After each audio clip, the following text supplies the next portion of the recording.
다 같이 사도신경으로 신앙 고백하심으로 4월 21일 가정예배를 같이 드리시겠습니다.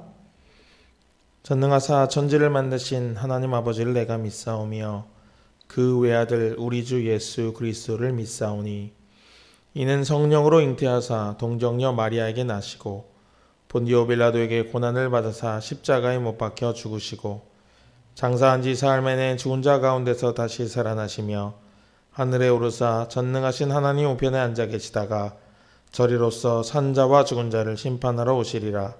성령을 믿사오며 거룩한 공예와 성도가 서로 교통하는 것과 죄를 사하여 주시는 것과 몸이 다시 사는 것과 영원히 사는 것을 믿사옵나이다. 아멘. 다 같이 찬송가 257장 같이 부르시겠습니다.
오늘 하나님께서 우리에게 주시는 말씀은 로마서 8장의 말씀입니다.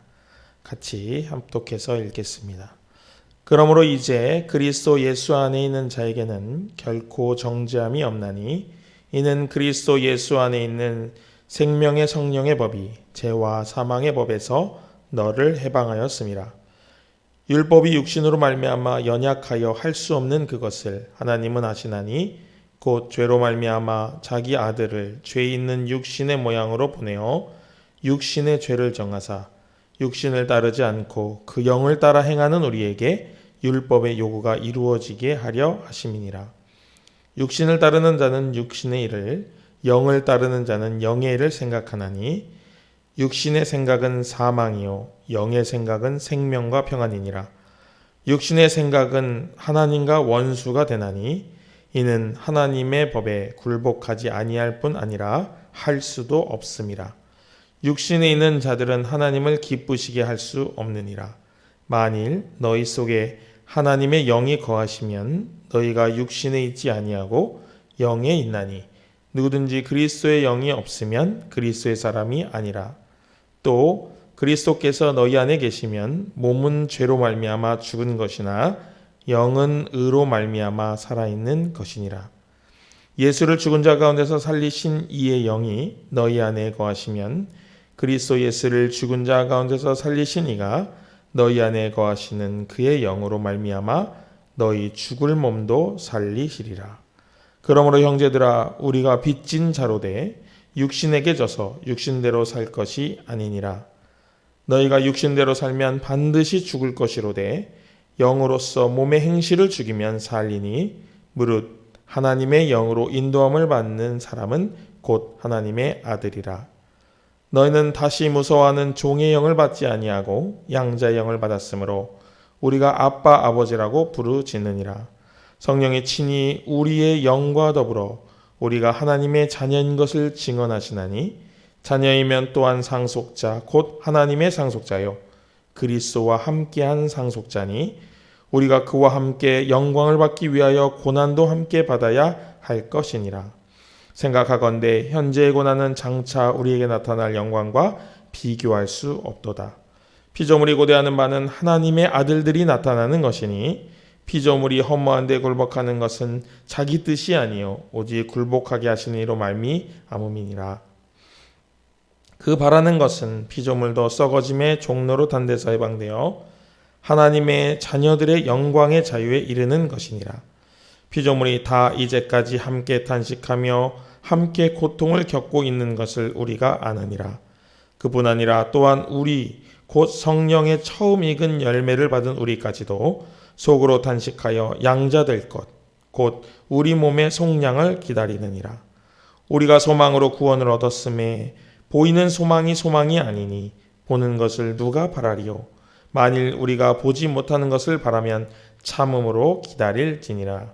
이와 같이 성령도 우리의 연약함을 도우시나니 우리는 마땅히 기도할 바를 알지 못하나 오직 성령이 말할 수 없는 탄식으로 우리를 위하여 친히 간구하시느니라.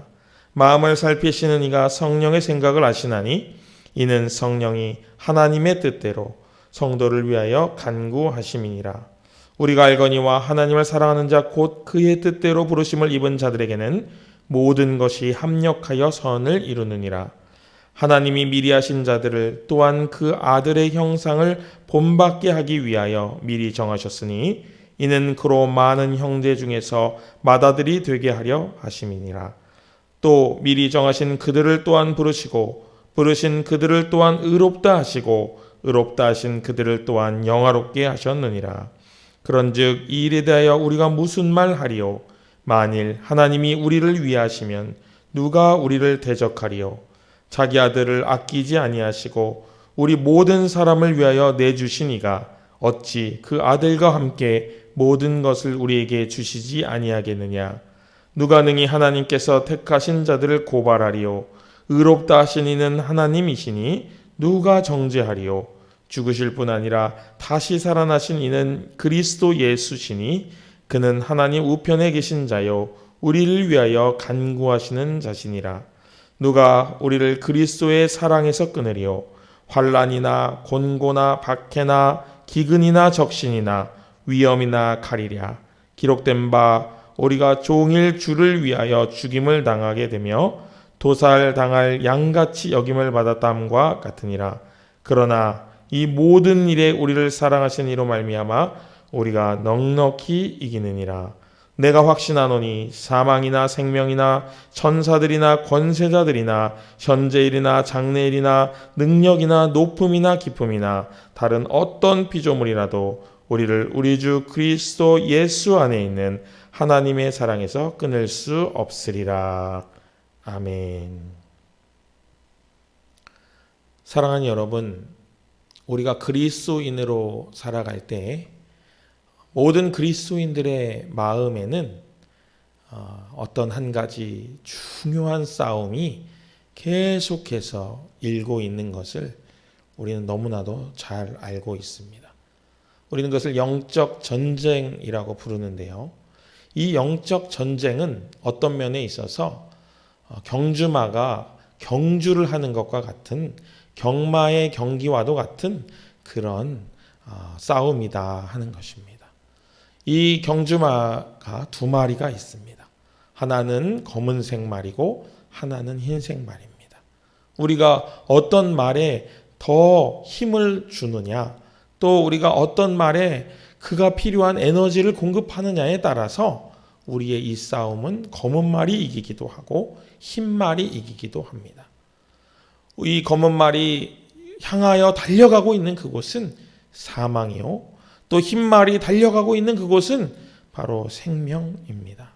우리가 이 싸움을 인지하지 아니하고 우리가 이 싸움을 마음 가운데서 놓치고 이 싸움에 대하여 관심을 두지 않는다면 우리는 자연스럽게 검은 말에게 에너지를 공급하는 그런 삶을 살 수밖에 없습니다.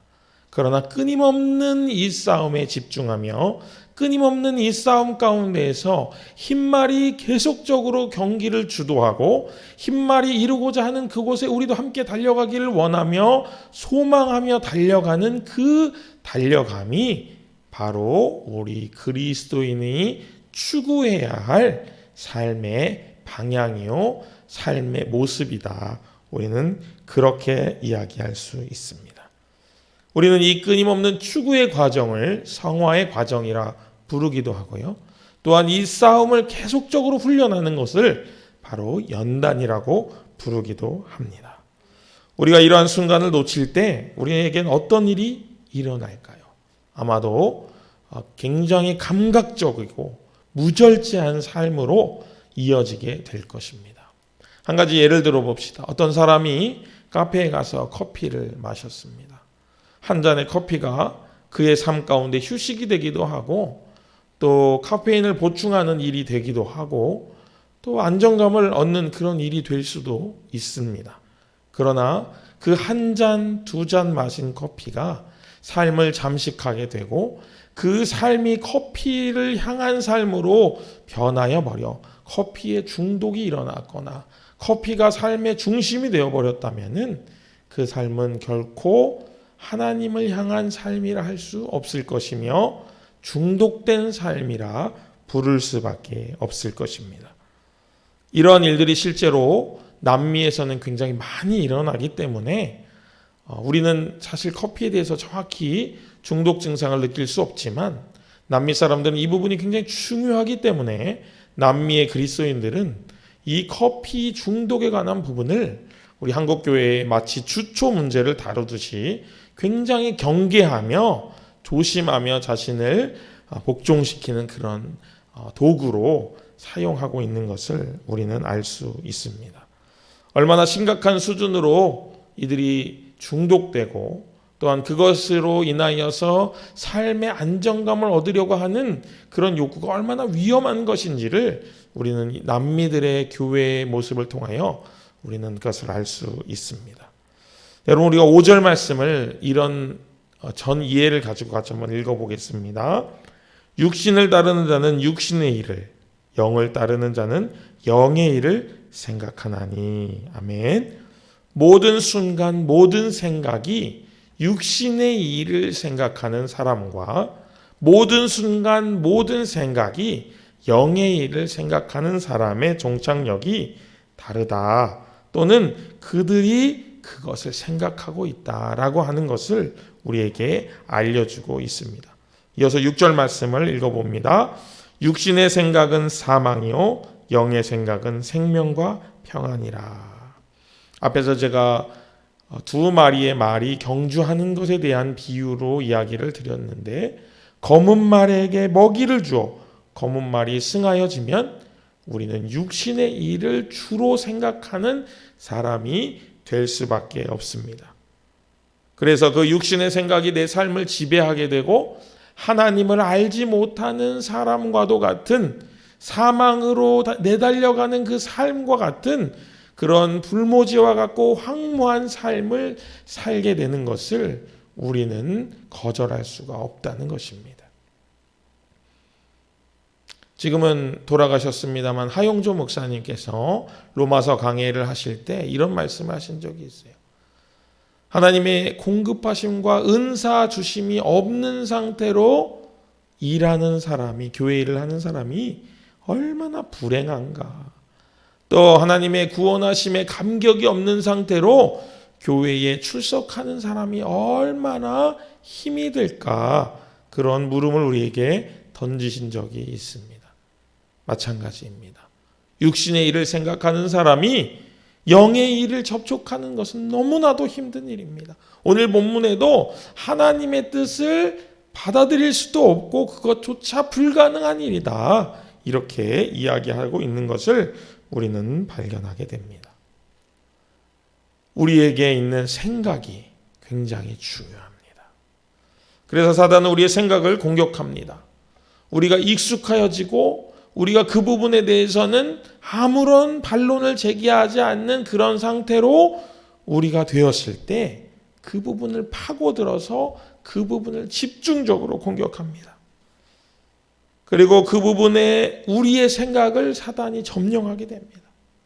그리고 그 생각이 점령되면은 행동이 바뀌게 되고 또 이내 돌이킬 수 없는 결과를 낳는 것을 우리는 보게 됩니다.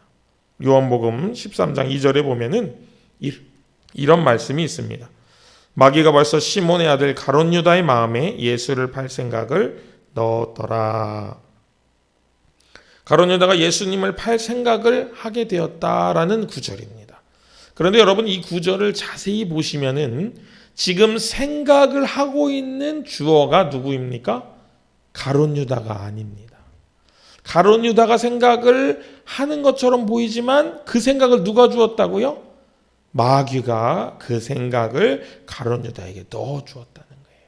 마귀가 주장하고 있는, 마귀가 의도하고 있는 생각을 가롯 유다에게 집어넣어서 가롯 유다가 생각하고 있지만 실상은 마귀의 생각이라는 것입니다. 우리가 잘 아는 바와 같이 가롯 유다는 계산이 빠르고 이득을 먼저 생각하는 사람입니다. 사단은 그 부분을 파고들어서 가롯 유다를 조금씩 잠식해 들어갔던 것 같습니다. 작은 균열에도 시간이 오래 지나면 그 균열의 큰 건물이 무너지듯이 가롯 유다도 무너지기 시작하는 것입니다. 여러분 우리 성경의 기사 중에 마리아가 향유를 가져와서 예수님의 발에 부은 사건이 있습니다. 지금으로 치면은 그 향유의 값어치는 약 3천만 원 정도 되는 금액입니다. 그런 큰 돈을 지불하고야 살 수 있는 향유를 예수님의 발에 부었던 여인의 그 행동을 보고 주변 사람들이 가난한 사람이나 도와주었으면 좋았을 것을 저렇게 낭비하느냐고 말을 했습니다. 그랬더니 예수님이 이 여인은 나를 기념하기 위한 것이다. 그러면서 이 여인의 이름이 후세에 영원토록 회자되고 기억될 것이다. 이렇게 이야기를 했어요. 그런데 그 사건을 가롯 유다가 옆에 있었을 수도 있고 또는 이야기를 들었을 수도 있습니다. 그러면 가롯 유다는 그 사건에 대해서 어떻게 생각했을까요? 아마도 그 옆에서 이야기했던 사람들처럼 너무나도 아까운 일이다. 너무나도 많은 큰 허비를 했다. 낭비를 했다. 이렇게 생각했을 것입니다. 그런데 그러한 모습에 덧붙여서 예수님이 그것을 오히려 두둔하시고 칭찬하십니다. 아마 가롯 유다는 이때부터 마음에 틈이 생겼을 것입니다. 예수님은 나랑 맞지 않는구나. 이렇게 생각했을지도 모릅니다.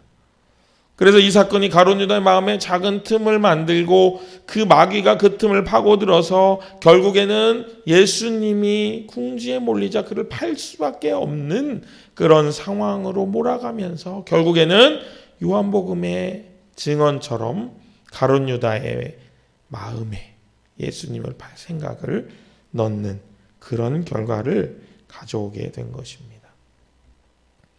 우리도 이와 같이 나랑 너무나도 맞지 않는 그런 상황에 놓이게 되면은 밤이 새도록 그 상황 속에 일어난 일들을 계속 생각합니다. 아니, 생각이 되어집니다. 내가 생각하는 것이 아니고 계속 생각이 나요. 그러면서 꼬리에 꼬리를 물고 그 일은 이 일을 부르고 이 일은 저 일을 부르고 저 일은 그 일을 부르고 해서 계속 밤새도록 그 생각을 해. 결국에는 아침에 모두가 다 나빠져서 아무도 남지 않게 되는, 나도 남지 않게 되는 그런 일들을 경험하신 적이 있을 것입니다. 이렇게 생각이 중요합니다.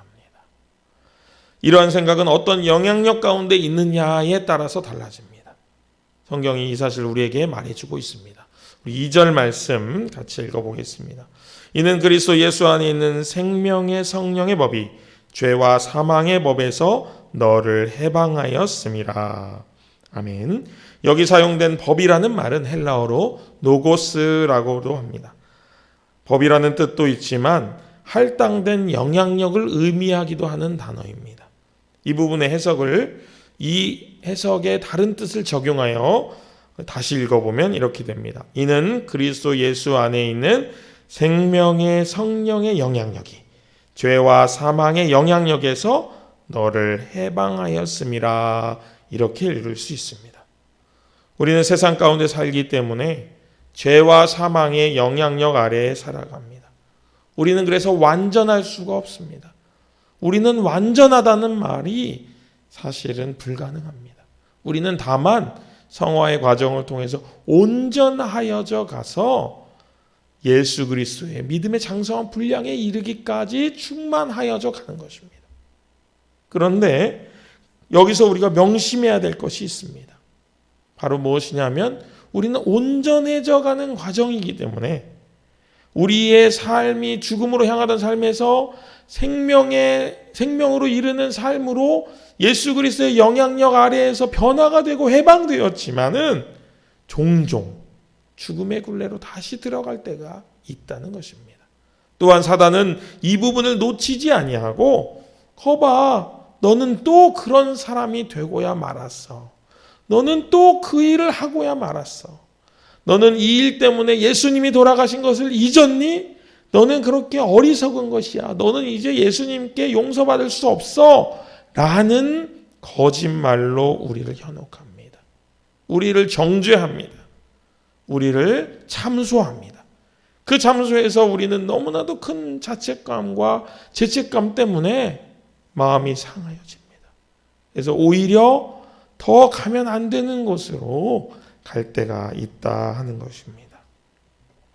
하나님 앞에 설 담력을 잃어버리고 하나님이 원치 않아 하시는 방향으로 우리가 향하게 되는 것입니다. 그런데 여러분, 분명한 것 한 가지를 기억하시기 바랍니다. 사단 마귀가 주는 그 정죄감은 그리스도의 생명의 성령의 법으로, 성령의 영향력으로 우리가 다 해결함을 받았다는 것입니다. 해방을 얻었다는 것입니다. 우리에게 그 정죄감이 더 이상 통하지 않는다는 사실을 여러분 기억하시기 바랍니다. 그럼 우리가 이 정죄감으로부터 자유함을 더욱 누릴 수 있는 비결이 무엇일까요? 그것은 사단이 우리 마음을 참수하고 정죄감이 드는 생각을 우리 마음 가운데 줄 때에 내가 그것을 인정하는 것입니다. 그러나 더불어서 내가 예수 그리스도의 사랑으로 서 있다는 사실마저도 함께 인정하는 것입니다. 그 사단의 거짓말에 처음에는 맞는 말로 시작하였지만 끝에는 다른, 마치 이단과 같은 그의 말에 속아 넘어가지 말고, 그래, 맞아, 네 말이 맞아, 나는 그렇게 연약해, 나는 늘 하나님의 법에서 떠날 수밖에 없는 죄인이야. 그러나 너의 그 정죄감을 주는 그 언어가 나에게는 아무 영향력이 없다. 나는 예수 그리스도의 사랑으로, 하나님의 사랑으로 지금 여기 서 있다. 이렇게 선포하는 것입니다. 여러분, 우리 같이 한번 해보겠습니다. 여러분 저를 따라하시기 바랍니다. 사단 마귀야, 너는 이제 나에게 아무 영향력이 없다.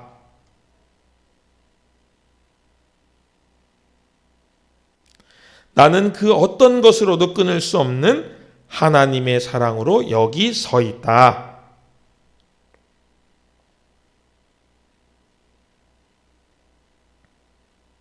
잘하셨습니다.